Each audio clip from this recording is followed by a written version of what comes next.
Hello students, बेटा हम करा रहे हैं D block element. D block element में आज हम किस पॉइंट पर आ जाए, जो आपके डी ब्लॉक एलिमेंट है उनकी प्रॉपर्टी पढ़ रहे हैं कि वे क्या क्या प्रॉपर्टी शो करते हैं। क्या है?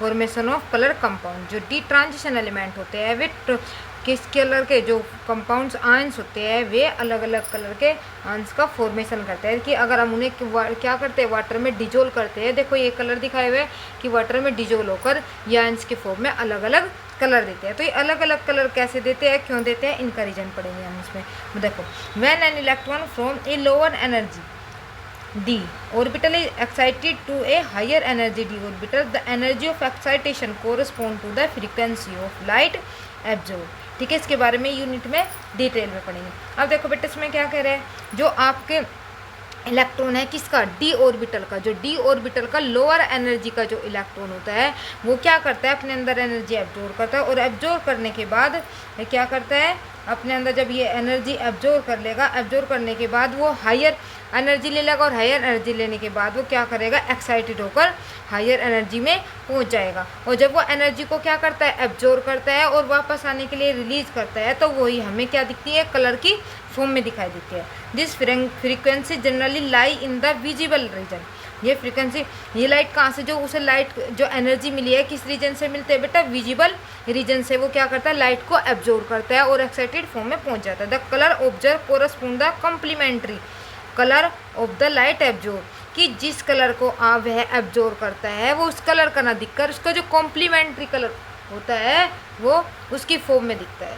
अब देखो बेटा, lower energy to higher energy. अगर क्या करता है, कोई इलेक्ट्रॉन है वो क्या है, लोअर एनर्जी से जो डी इलेक्ट्रॉन, जो डी ऑर्बिटल का इलेक्ट्रॉन है वो एनर्जी एब्जॉर्ब करेगा कहाँ से, विजिबल लाइट में से, और कहाँ पहुँच जाएगा, आपकी हायर एनर्जी लेवल में। तो जब ये एब्जॉर्ब कर हायर एनर्जी लेवल में पहुंचता है और लाइट को एब्जॉर्ब करता है, और लाइट को एब्जॉर्ब करने के बाद वापस क्या करेगा, ये अपनी लोअर एनर्जी स्टेट में आएगा। और जब ये क्या करता है, लाइट को रिलीज करता है, जो लाइट रिलीज करता है वो ही हमें कलर की फॉर्म में दिखाई देती है। ठीक है, तो लाइट एब्जॉर्ब तो करेगा दूसरे कलर की, लेकिन हमें जो दिखाई देगी उसकी कॉम्प्लीमेंट्री कलर दिखाई देगा, उसका अपोजिट कलर दिखाई देगा। जैसे हमें एग्जाम्पल ले लें।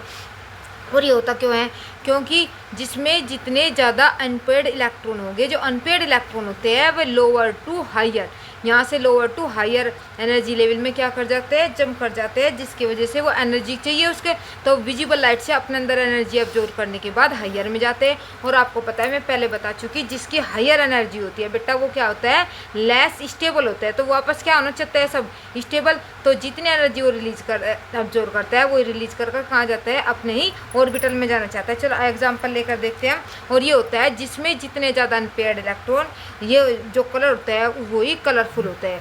अगर अनपेयर्ड इलेक्ट्रॉन नहीं है, क्योंकि जो अनपेयर्ड हो गए वही क्या करेंगे, जंप करेगा। अगर डाईमैग्नेटिक है, अनपेयर्ड इलेक्ट्रॉन नहीं है, तो वो क्या होगा बेटा, कलरलेस। ठीक है, हम एग्जाम्पल ले लेते हैं टाइटेनियम का। हम टाइटेनियम का एग्जाम्पल लेते हैं H2O6। ये किसका कॉम्प्लेक्स कंपाउंड ले लेते हैं। हम यहाँ से क्या करेंगे, हम इसकी ऑक्सीडेशन स्टेट निकालेंगे। Ti क्या है आपका, X मान लेंगे।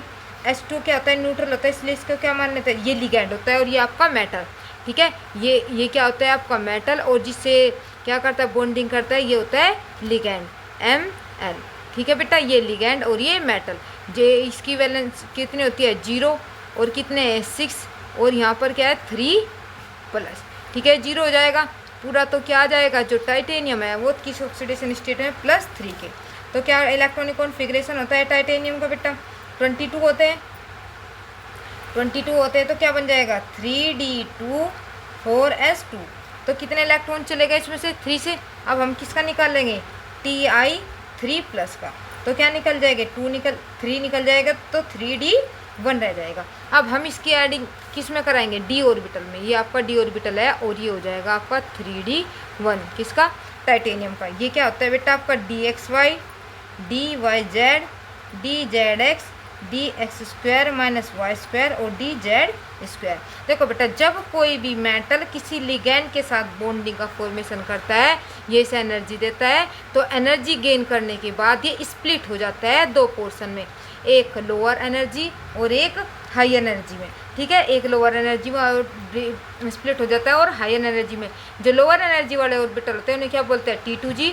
जो हायर एनर्जी वाले ऑर्बिटल होते हैं उन्हें बोलते हैं Eg।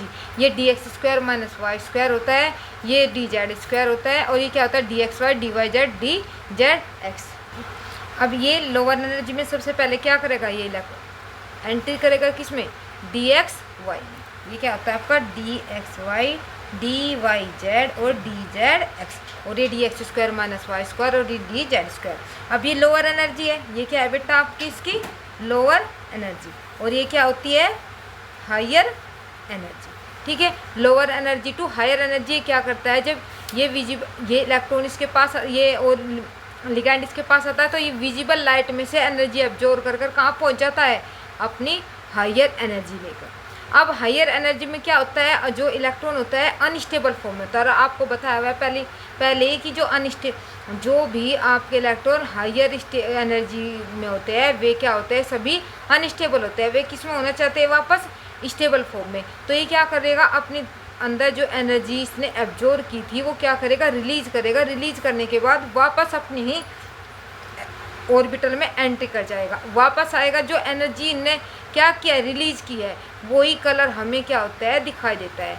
तो ये कॉम्प्लीमेंट्री कलर में, जैसे कि आपका जो आपके कॉम्प्लीमेंट्री कलर है, जैसे कि रेड होता है, ठीक है, जो रेड है, रेड का कॉम्प्लीमेंट्री कलर होता है आपका ग्रीन।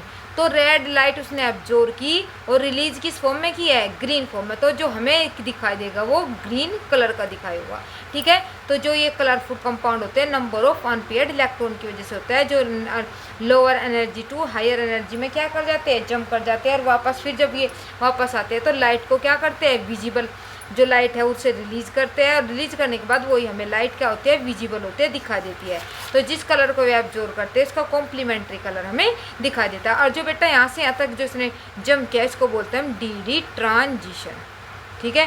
क्या बोलते हैं, डी ट्रांजिशन, की डी से डी ऑर्बिटल में क्या करा, ट्रांजिशन करा, यहाँ से यहाँ तक जंप किया है, ठीक है। तो इस क्वेश्चन आ जाता है कि जो आपका ट्रांजिशन एलिमेंट है वे मोस्टली क्या होता है, कलरफुल होते हैं। किसकी वजह से होता है, डी ट्रांजिशन की वजह से। ये इसका आंसर हो जाएगा। और डी ट्रांजिशन होता है किसमें, नंबर ऑफ अनपेयर्ड इलेक्ट्रॉन, जिसमें अनपेयर्ड इलेक्ट्रॉन होगा वहाँ पर ही क्या होगा बेटा, डी ट्रांजिशन होगा, ठीक है। ये बात क्लियर हो गई होगी। सिंपल सी बात, क्या होता है आपके जो ट्रांजिशन मेटल होते हैं वे कलरफुल क्यों होते हैं, क्योंकि इसमें अनपेयर्ड इलेक्ट्रॉन होता है। वो क्या करता है, lower energy to higher energy क्या करता है, जंप कर जाता है, डी ट्रांजिशन करता है, और जब वापस अपनी सेल में आता है तो क्या करता है, लाइट को इमिट करता है। इमिट करने के बाद वो लाइट हमें दिखाई देती है। जिस लाइट को एब्जॉर्ब करता है उसके कॉम्प्लीमेंट्री कलर में क्या हमें दिखाई देता है। अगर रेड एब्जॉर्ब किया तो हमें किस कलर का दिखाई देगा, वो ग्रीन कलर का दिखाई देगा, ठीक है। यहाँ तक क्लियर होगा। अब देखो जो आपके कॉम्प्लीमेंट्री कलर होते हैं कौन से होते हैं, विबग्योर याद होगा। तो जैसे आर, अगर आर एब्जॉर्ब हो रहा है तो ग्रीन दिखेगा, ग्रीन एब्जॉर्ब हो रहा है तो आपको रेड दिखेगा, और आपका ऑरेंज एब्जॉर्ब हो रहा है तो ब्लू दिखेगा, ब्लू एब्जॉर्ब हुआ है तो आपको ऑरेंज दिखेगा। ये एक दूसरे के क्या होते हैं बेटा, कॉम्प्लीमेंट्री कलर होते हैं, ठीक है बेटा। लेकिन कुछ ऐसे मेटल आयन होते हैं या कंपाउंड होते हैं जो जिनका ऑर्बिटल क्या होता है, या तो पूरा का पूरा भरा हुआ हो या उसके अंदर एक भी इलेक्ट्रॉन ना हो, ठीक है। या तो इसमें क्या हो, ये या तो पूरा क्या हो, फिल हो, ठीक है, जिससे कि डी ट्रांजिशन ना कर पाए, या इसमें कोई भी इलेक्ट्रॉन ना हो। अगर इस तरह के कंपाउंड है वे होते हैं आपके कलरलेस। जैसे फॉर एग्जांपल जैसे आपका है स्कैंडियम। स्कैंडियम क्या होता है, 3+ होते हैं। 3+ के 3+ क्या हो जाते हैं, निकल जाते हैं इसमें से, और तो ये क्या आ जाता है, खाली। इट मीन्स इसका मतलब डी ट्रांजिशन नहीं होगा, इसका मतलब इसके जो कंपाउंड है वे क्या होंगे, कलरलेस हो गया। आपका Zn2+ है। Zn2+ में क्या होता है आपका 4s0 लेकिन 3d10। ये क्या होता है, सब पेयर होते हैं। इसका मतलब इसमें भी डी ट्रांजिशन नहीं होगा, इसका मतलब ये क्या होंगे, कलरलेस हो गए। तो बेटा यहाँ से क्या कंक्लूजन निकलता है कि जो आपका स्कैंडियम है, स्कैंडियम में एक भी इलेक्ट्रॉन नहीं है, तो इसका मतलब ये भी कलरलेस। और अगर आपकी Zn में क्या आपका फुल फिल्ड है, तो इसका मतलब आपके जो डी ऑर्बिटल है अगर उसमें कोई भी इलेक्ट्रॉन नहीं है या डाईमैग्नेटिक है तो वो कंपाउंड आपका क्या होगा बेटा, कलरफुल नहीं होगा, क्या होगा, कलरलेस होगा। आपको पता चल गया होगा बेटा कौन से कलरलेस होते हैं और कौन से कलरफुल नहीं होते। अब देखो यहाँ पर हो गया। अब इसके बाद देखो visible light region, the colour observe correspond to the complementary colour, ये बता दिया ऑफ द लाइट की जो ये लाइट ऑब्जर्व करते हैं इसके कॉम्प्लीमेंट्री को कलर दिखाई देता है। मैंने कलर भी आपको बता दिया complementary. The frequency of the light absorb the determine the nature of the ligand, जो लाइट की फ्रीक्वेंसी है कि कितनी से एब्जॉर्ब करनी है और कितनी नहीं, वो डिपेंड करता है बेटा आपका जो ये मेटल है, मेटल के साथ जो लिगेंड लगा हुआ है, ठीक है। जो ये लिगेंड है इसी पर डिपेंड करता है कि ये कितनी लाइट एब्जॉर्ब कर रहा है और कितनी रिलीज कर रहा है, ठीक है। जो उसका कलर होता है डिपेंड करता है किसके ऊपर, मेटल के ऊपर, वो नहीं लिगेंड के ऊपर, ठीक है। क्योंकि लिगेंड दो तरह के होते हैं, एक स्ट्रॉन्ग फील्ड लिगेंड, एक वीक फील्ड लिगेंड, ठीक है। इसके बारे में हम जो कोऑर्डिनेशन कंपाउंड है थोड़ा डीपली पढ़ेंगे, इसलिए मैं यहाँ पर नहीं बताती हूँ। The nature of the ligand in aqueous solution where water molecule are the ligands, the colourful of fines observe are the, यहाँ पर दिखाई दिया है कि listed a few colour solution of D block element are illustrated in figure. देखो ये दिखा गया है कि अगर हम इनका ट्रांजिशन मेटल को, ट्रांजिशन आयन या कंपाउंड को आप किस में डिजोल्व करते हो, वाटर में डिजोल्व करते हो, तो ये हमें क्या दिखा देते हैं, अलग अलग कलरफुल कंपाउंड दिखा देते। देखो ये दिया हुआ है V4+, V3+, Mn2+, Fe3+, आपका Cu2+, Ni2+, Cu2+, ये सब के सब आपके क्या दिखाई दिए, ये इसमें देखो 3+ कलरलेस, Ti4 है कलरलेस, टाइटेनियम एक अनपेड इलेक्ट्रॉन है, इसका मतलब पर्पल, 1 अनपेड इलेक्ट्रॉन है ब्लू। देखो यहाँ पर क्या है, इसमें भी 1 अनपेड इलेक्ट्रॉन 1 अनपेड इलेक्ट्रॉन, लेकिन क्या है जो आपका ये है कलर क्या हो गए चेंज, तो ये डिपेंड करता है जो इनके साथ लिगेंड अटैच है, ठीक है, उस बात पर डिपेंड करते हैं। फिर आगे आपके इस पर 2 ग्रीन कलर, फिर 3D 3 4 4 4 5 पिंक कलर, देखो सब में अनपेड इलेक्ट्रॉन है, तो उसकी वजह से आपके क्या है, आपके कुछ ना कोई कलर है। लेकिन 3D Zn2+, फिर दोबारा क्या हो गया आपका कलरलेस हो गया। अब देखो बेटा नेक्स्ट प्रॉपर्टी, नेक्स्ट प्रॉपर्टी क्या है, आई थिंक मेरे ख्याल से आपका वो बेटा जो ऊपर मैंने समझाया सारे पॉइंट क्लियर हो गए होंगे कि जो ट्रांजिशन एलिमेंट है वो कलरफुल क्यों होते हैं और कलरलेस क्यों होते हैं। अनपेड इलेक्ट्रॉन है तो कलरफुल और अनपेड इलेक्ट्रॉन है तो कलरलेस, किसकी वजह से होता है, डी ट्रांजिशन, ठीक है। फिर नेक्स्ट है फॉर्मेशन ऑफ कॉम्प्लेक्स कंपाउंड, जो आपके डी ट्रांजिशन एलिमेंट होते हैं वे एक फॉर्मेशन करते हैं किसका है, कॉम्प्लेक्स कंपाउंड का। कॉम्प्लेक्स कंपाउंड का कैसे फॉर्मेशन करते हैं, क्योंकि बेटा इनके पास क्यों करते हैं, क्या कारण है, क्योंकि इनके पास एम्प्टी डी ऑर्बिटल होते हैं, जो इनके पास डी ऑर्बिटल है इनके में बॉन्डिंग करने के बाद ये क्या करते हैं, कॉम्प्लेक्स कंपाउंड का फॉर्मेशन करते हैं। अब देखो क्या कह रहे हैं, complex compound are those in which the metal, complex compound वे होते हैं जिसमें metal ion bind a number of ion, जिसमें जो बाइंड होता है किसके साथ, नंबर ऑफ आयन्स हो या न्यूट्रल मॉलिक्यूल हो। देखो वो जो वाटर था, वाटर का चार्ज क्या था वहाँ पर 0 था, तो इसका मतलब वो क्या है, जिसका चार्ज 0 हो जाए वो तो होता है आपका न्यूट्रल, ठीक है। और जिसके ऊपर प्लस चार्ज हो कैटायन और जिसके ऊपर नेगेटिव चार्ज हो वो एनायन, और जिसके ऊपर चार्ज 0 हो जाए वो हो जाता है आपका neutral. Giving complex species with characteristic property, a few example दे दिए। देखो Fe6 दिया हुआ है आपको, क्या दिया हुआ है, FeCN6 और ये एंटिटी हो जाती है नेगेटिव, ठीक है। जो आपका Fe है ये तो है बेटा आपका सेंट्रल मेटल, ठीक है।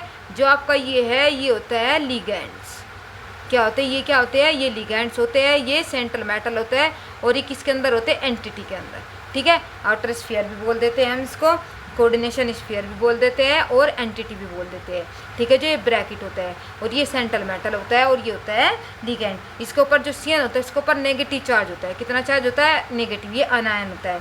एक दूसरा एग्जाम्पल क्या दिया हुआ है आपको, CuNH3 की 4, जो NH3 होता है जिसका फॉर्मल चार्ज जो चार्ज होता है इसके ऊपर वो होता है बेटा 0, जैसे वाटर के ऊपर 0 होता है ना, तो जब हम इनकी वैलेंसी, इनकी ऑक्सीडेशन स्टेट निकालेंगे तो जो आपका NH3 है किसकी वैल्यू क्या रखोगे आप, 0 रखोगे, जैसे वाटर की 0 रखी थी हमने जब ऑक्सीडेशन स्टेट निकालती। PtCl4 3 2 नेगेटिव, यहाँ पर जो Cl है क्या है आपका एनायन है, ठीक है बेटा। अब देखो the chemistry of the complex compound is detail winning detail in unit 9। Unit 9 में पूरा का पूरा बेटा इसका चैप्टर ही है कोऑर्डिनेशन कंपाउंड का, उसमें पूरे डिटेल में पढ़ेंगे हम उनको, इसलिए इसमें ज़्यादा एक्सप्लेन नहीं कर रही हूँ। The transition metal form a large number of complex compound, जो ट्रांजिशन मेटल होते हैं वे ज़्यादा उसमें क्या बनाते हैं, आपके कॉम्प्लेक्स कंपाउंड का फॉर्मेशन करते हैं। क्यों, क्या क्या प्रॉपर्टी है इसकी, इसके अंदर, this is due to the comparatively small size, of metal ion. आपने देखा जब लेफ्ट राइट जाते हो आप सीरीज में तो जिसका साइज है क्या होता चला जाता है, डिक्रीज होता चला जाता है। आपने देखा है जब हम साइज उसमें देखते हैं तो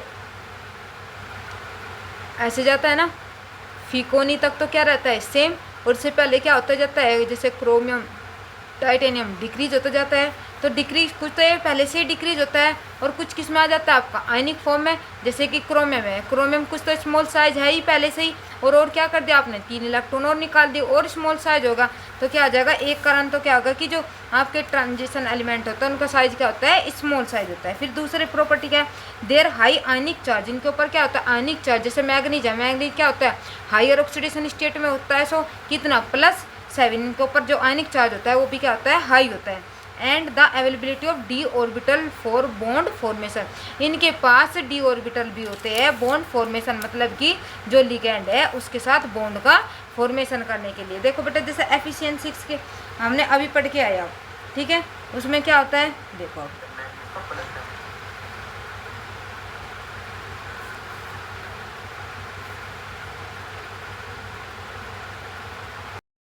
अब देखो बेटा क्या क्या रीजन हो गए। एक तो है क्या कि इसका जो साइज होता है क्या आता है स्मॉल होता है, तो क्या जाएगा स्मॉल साइज किसका, ऑफ आयन या सेंट्रल मेटल का, ठीक है।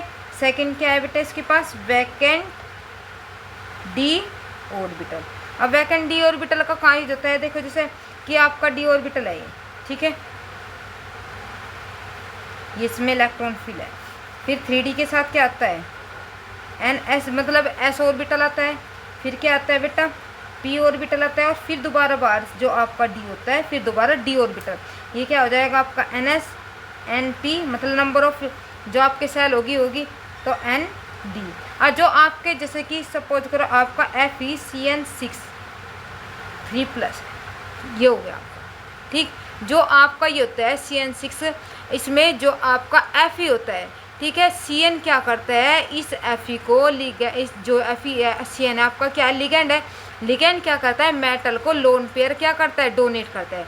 तो ये तो हो जाता है आपका एक्सेप्टर, क्या हो जाता है ये तो हो सकता है एक्सेप्टर, ये होता है आपका डोनर कौन Cn इलेक्ट्रॉन जो आपके लोन पेयर है किसे देता है Fn, जो Fe को किस में, जो आपके ये एम्प्टी डी ऑर्बिटल और p ऑर्बिटल है इनमें ये क्या करते हैं अपने लोन पेयर क्या कर देते हैं डोनेट करते हैं, जिसकी वजह से इनके साथ क्या कर लेते हैं बॉन्डिंग का फॉर्मेशन कर लेते हैं, ठीक है, जिससे कॉम्प्लेक्स कंपाउंड का फॉर्मेशन करते हैं, ठीक है। 3 रीजन क्या क्या, एक तो स्मॉल साइज होता है, एक वैकेंट डी ऑर्बिटल होता है, और एक इनके ऊपर जो चार्ज होता है वो हाई होता है। जैसे सबसे ज़्यादा चार्ज किसके होता है Mn+7 के ऊपर होता है, ठीक है। इन प्रॉपर्टी की वजह से क्या करते हैं ये कॉम्प्लेक्स कंपाउंड का फॉर्मेशन करते हैं। फिर नेक्स्ट प्रॉपर्टी है बेटा आपकी कैटालाइटिक प्रॉपर्टी। अब ये कैटालाइटिक प्रॉपर्टी क्या है आपकी, the transition metal of their compounds are known for their catalytic activity, they activities ascribed to their ability to adopt multiple oxidation state and to form complex.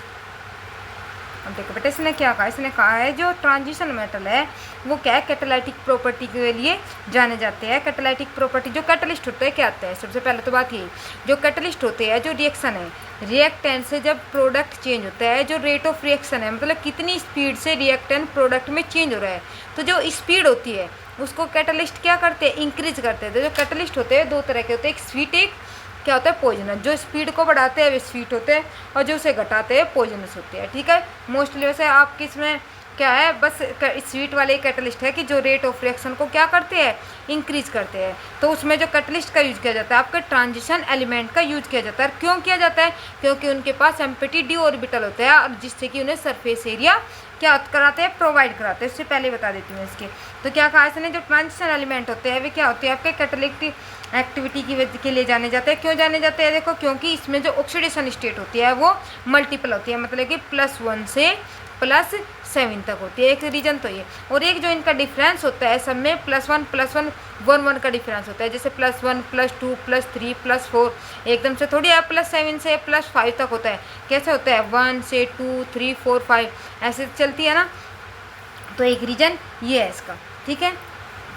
अब state of जैसे vanadium oxide in contact process, जो आपका vanadium होता है, जो आपकी एक process होती है, तो देखो एक तो बोल रहा है इसने क्या बेटा, कॉन्टैक्ट प्रोसेस। जो आपकी कॉन्टैक्ट प्रोसेस होती है, इस कॉन्टैक्ट प्रोसेस में किसका फॉर्मेशन किया जाता है, सल्फ्यूरिक एसिड का। तो सल्फ्यूरिक एसिड का जब फॉर्मेशन किया है, किसने कहा क्या है, वेनेडियम 5 ऑक्साइड, मतलब कि V2O5, वेनेडियम पेंटा ऑक्साइड। ठीक है, इसका यूज किया जाता है कब, कॉन्टैक्ट प्रोसेस में। कॉन्टैक्ट प्रोसेस में क्या होता है, H2SO4 का जब फॉर्मेशन होता है तो हम एज ए कैटलिस्ट यूज करते हैं आपका V2O5।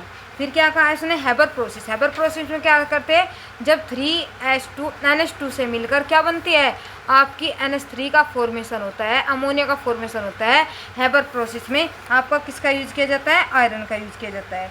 ठीक है, फिर है निकिल। निकिल कहाँ यूज किया जाता है, कैटालिटिक हाइड्रोजनेशन। हाइड्रोजनेशन में क्या होता है, जब आप सेचुरेशन को, जो आपके सेचुरेटेड होते हैं, अनसेचुरेटेड किया जाता है, उसमें भी आपका किसका यूज किया जाता है, आपके निकिल का यूज किया जाता है। ठीक है, अब are some example of catalytic as a solid surface involve the formation of bond between reactant molecule and atom of the surface of catalyst. अब देखो मैंने आपको बताया था अभी कि इसमें ये एज ए कैटलिस्ट वर्क क्यों करते हैं, क्योंकि ये सरफेस एरिया देते हैं किसको, जो उसमें रिएक्टेंट मॉलिक्यूल होते हैं और एटम। जो रिएक्टेंट मॉलिक्यूल होते हैं, एटम या मॉलिक्यूल, उनको क्या प्रोवाइड कर देता है, सरफेस एरिया प्रोवाइड कर देता है, जिससे कि भी रिएक्शन कर सके, प्रोडक्ट का फॉर्मेशन ईजिली हो सके। ठीक है, this has effect of increasing the concentration of reactant at the catalyst surface and weakening of the bond in the reacting molecule. The activation energy is lowering also because the transition metal ion can change their oxidation states. अब देखो बेटा इसने क्या कहा, इसने कहा है कि जो आपका रिएक्टिंग मॉलिक्यूल है वो कैटलिस्ट के सरफेस पर क्या हो जाता है, एडजॉर्ब। एडजॉर्ब का मतलब होता है बेटा ऊपरी सरफेस, एब्जॉर्ब का मतलब है जो अंदर तक एब्जॉर्ब हो, और ऐड आ जाए इसका मतलब जो ऊपरी सरफेस है, इसी पर ही रिएक्टेंट क्या कर लेता है, एडजॉर्ब हो जाता है। और एडजॉर्ब होने के बाद अपने जो मॉलिक्यूल है उनके बीच में बॉन्डिंग ब्रेक होने शुरू हो जाती है। जैसे A+B, ये दोनों रिएक्टेंट है। जो ए मॉलिक्यूल है, इनकी आपस में, जैसे सपोज करो ए ऐसे मॉलिक्यूल बॉन्डिंग है, तो ये आपस में इनकी बॉन्डिंग टूटनी स्टार्ट हो जाएगी, और इनकी भी आपस में बॉन्डिंग टूटनी स्टार्ट हो जाएगी, और इन दोनों के बीच में बॉन्डिंग बनने के बाद क्या बन जाएगा, आपका प्रोडक्ट का फॉर्मेशन हो जाता है। तो इस तरह रिएक्टेंट के मॉलिक्यूल को जो कैटलिस्ट है सरफेस एरिया प्रोवाइड करता है, ये इसके ऊपर एडजॉर्ब हो जाते हैं, और एडजॉर्ब होने के बाद इनकी जो एक्टिवेशन एनर्जी होती है वो क्या होती है, कम हो जाती है। एक्टिवेशन एनर्जी क्या होती है, किसी भी रिएक्टेंट को प्रोडक्ट में चेंज होने के लिए जितनी एनर्जी चाहिए वो इसकी क्या होती है, एक्टिवेशन एनर्जी चाहिए, वो उसी को हम क्या बोलते हैं, एक्टिवेशन एनर्जी। और आप ही देखो, जब जितनी कम एनर्जी चाहिएगी इतनी जल्दी रिएक्टेंट किस में चेंज होना शुरू हो जाएगा, प्रोडक्ट में। तो इसकी वजह से जो कैटलिस्ट होता है वो एक्टिवेशन एनर्जी भी क्या कर देता है, डिक्रीज कर देता है, जिससे रिएक्टेंट जल्दी एनर्जी एब्जॉर्ब करके किस में चेंज हो जाए, आपके प्रोडक्ट में चेंज हो जाता है। ठीक है बेटा, ये पॉइंट क्लियर हो गया होगा आपको यहाँ से।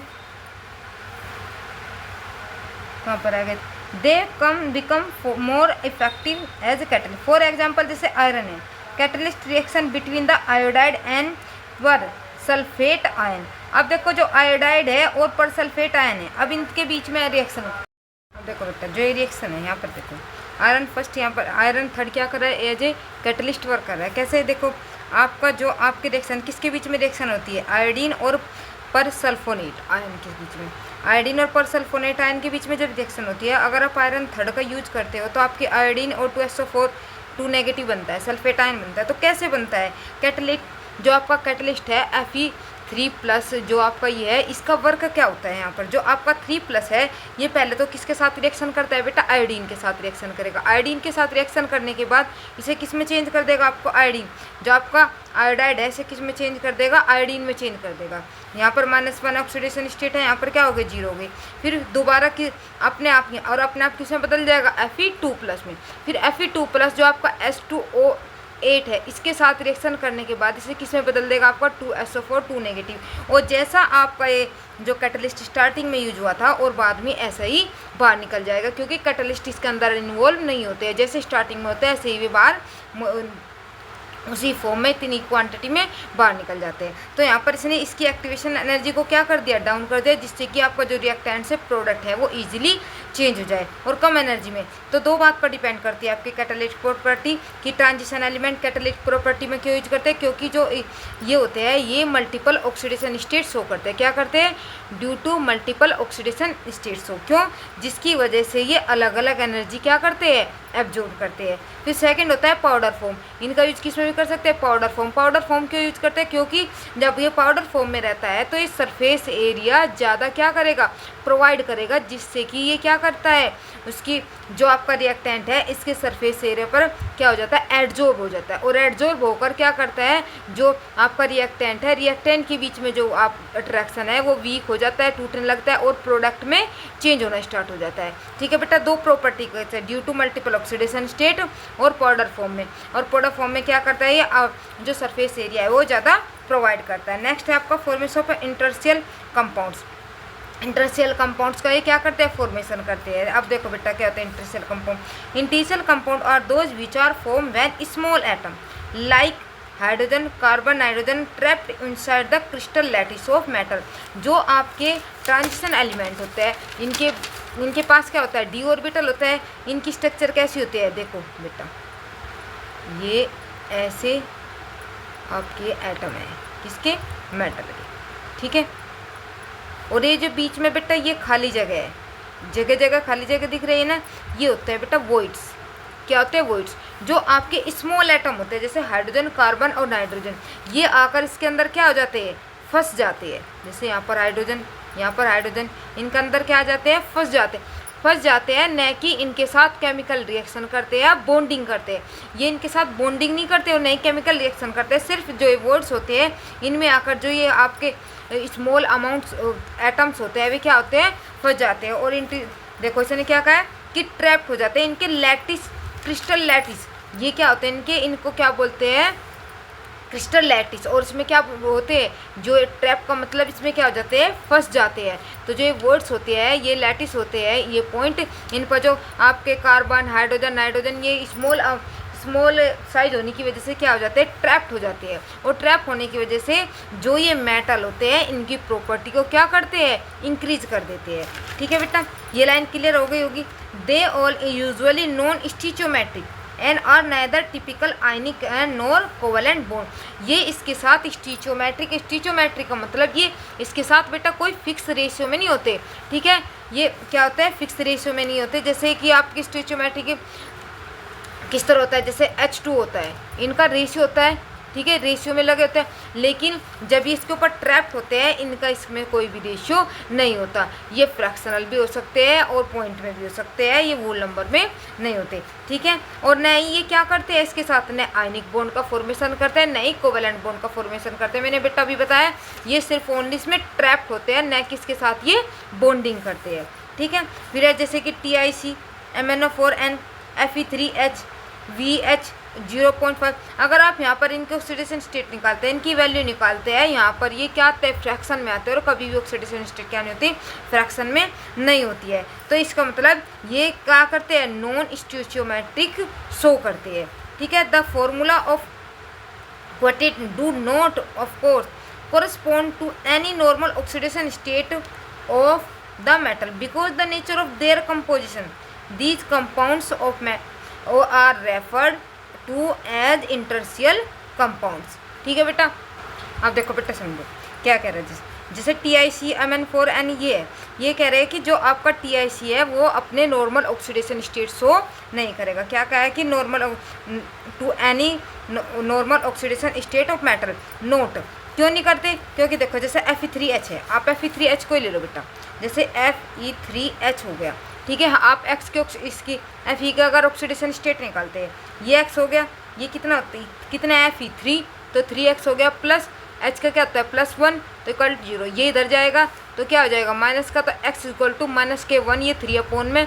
तो ये क्या ऑक्सीडेशन स्टेट कर रहा है? -K1/3। क्या Fe आपका -K1/3 शो करता है? नहीं करता है। ठीक है बेटा, क्लियर आ गई होगी। तो जो आपके ये कंपाउंड दिए होते हैं, जो इंटीरियल कंपाउंड होते हैं, इनमें कोई से ना कोई से की जो वैल्यू होती है वो इनकी जो ऑक्सीडेशन स्टेट होती है नेचुरल शो नहीं करती है, और नॉर्मल ऑक्सीडेशन स्टेट में भी ये नहीं रहते हैं। ठीक है, ये बात क्लियर हो गई होगी। अब देखो बेटा इसकी प्रॉपर्टी पढ़ो। इंटीरियल कंपाउंड बनते ही इनकी प्रॉपर्टी पर क्या इफेक्ट पड़ता है? सबसे पहले they have high melting point. Higher than those और प्योर मेटल। कहने का मतलब है जो TiC बना है, ठीक है, ये TiC बना है, जो Ti की प्रॉपर्टी होगी वो इसकी बेटर होगी। अगर ये इससे क्या कहा इसने, इसका जो मेल्टिंग पॉइंट होगा वो क्या होगा, Ti से ज़्यादा होगा। जो TiC है, TiC का मेल्टिंग पॉइंट Ti से क्या ज़्यादा होगा, ठीक है। They are very hard, some borate approach diamond in hard, कुछ इतने हार्ड हो जाते हैं जो डायमंड से भी ज़्यादा हार्ड होते हैं। जो इंटीरियल कंपाउंड होते हैं, जो इनकी बॉडीज होती है, ये क्या होते हैं, ये डायमंड से भी ज़्यादा हार्ड हो जाते हैं कभी कभार। दे रिटेन मेटेलिक कंडक्टिविटी, जो मेटेलिक कंडक्टिविटी है उसके ऊपर कोई भी इफेक्ट नहीं पड़ता। क्यों नहीं पड़ता, देखो बेटा, यहाँ पर सिर्फ ये इसमें एंट्री तो किया है वो इसमें जो इसकी लैटिस पॉइंट है उसमें एंट्री तो किया है, कोई इलेक्ट्रॉन पर तो कोई इफेक्ट नहीं पड़ा, और जब इलेक्ट्रॉन पर इफेक्ट नहीं पड़ा तो उसकी कंडक्टिविटी पर भी कोई इफेक्ट नहीं पड़ेगा, ठीक है। दे आर केमिकली इनर्ट, ये क्या होते हैं, केमिकली इनर्ट होते हैं। केमिकली इनर्ट का मतलब होता है बेटे ये किसी के साथ भी रिएक्शन नहीं करते हैं, ठीक है। ये फॉर्मेशन ऑफ इंटीरियल कंपाउंड मेरे ख्याल से आपकी समझ में आ गया होगा कैसे होता है। जो स्मॉल आपके एटम्स होते हैं इसमें खाली d ऑर्बिटल होने की वजह से जो इनके लैटिस, जो क्रिस्टल लैटिस होते हैं इसमें क्या हो जाते हैं, ट्रैप्ड हो जाते हैं, ठीक है। ट्रैप्ड होने के बाद ये क्या कंपाउंड बनाते हैं, TiC MnO4 ये बना देते हैं। और इनमें जो इनकी वैल्यू होती है वे नेचुरल नंबर नहीं होती है, और ये अपनी नॉर्मल स्टेट भी शो नहीं करते। और इनकी वजह से जो इंटीरियल कंपाउंड की एंट्री हुई है, इनकी वजह से ये क्या हो जाते हैं, हाई मेल्टिंग पॉइंट हो जाता है इनका, और हाई क्या हो जाता है, ये हार्ड हो जाते हैं, और इनकी जो कंडक्टिविटी होती है उनके ऊपर भी कोई इफेक्ट नहीं पड़ता, और केमिकली क्या होते हैं, इनर्ट होते हैं, ठीक है। ये क्लियर हो गया होगा। अब नेक्स्ट है एलॉय फॉर्मेशन। अब देखो, an alloy is blend of metal prepare by mixing compounds. Alloy may be homogeneous solid solution in which the atom of one metal are distributed randomly among the atom of the other।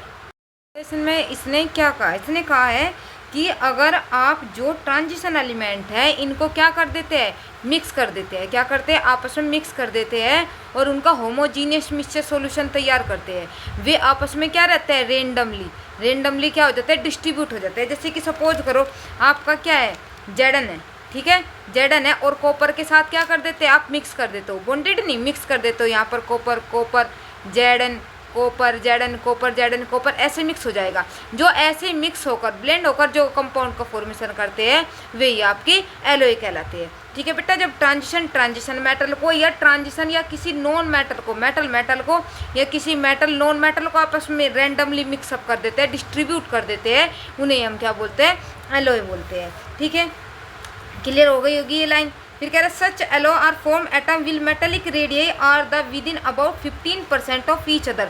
उसने कहा है कि ये yellow का formation तभी हो सकता है अगर आपके जो कंपाउंड है एक दूसरे के क्या हो, 50%, जो रेडियाई है 50% का ही सिर्फ डिफरेंस हो। सपोज करो आपका ये 100 है, तो इसमें अगर या तो इसके 50% ज़्यादा कर दो या कम कर दो, 50% कम कर 50% करी 15 कभी 50 सोचो 15%, तो 15 इसका कितना हो जाएगा 85, या तो इसकी रेडियाई कितनी हो चाहिए 85, या क्या होनी चाहिए 150, ठीक है। कोई भी आप कंपाउंड ले रहे हो उससे या तो 15 ज़्यादा या 15 कम हो, ठीक है। एक का आप अगर 15% ले रहे तो 15 होगा ना, तो इसमें से 15 माइनस करोगे तो 100 में से क्या हो जाएगा 85, प्लस करो तो 115, तो जो रेडियाई है या तो उसकी 85 हो या आपका 15 हो, यही आपस में क्या बना सकते हैं, एलॉय का फॉर्मेशन करते हैं। Because of similar radii of other characteristic of transition metal, तो अगर इनकी रेडियाई लगभग सेम है तो इनके अदर प्रॉपर्टी भी क्या होगी बेटा,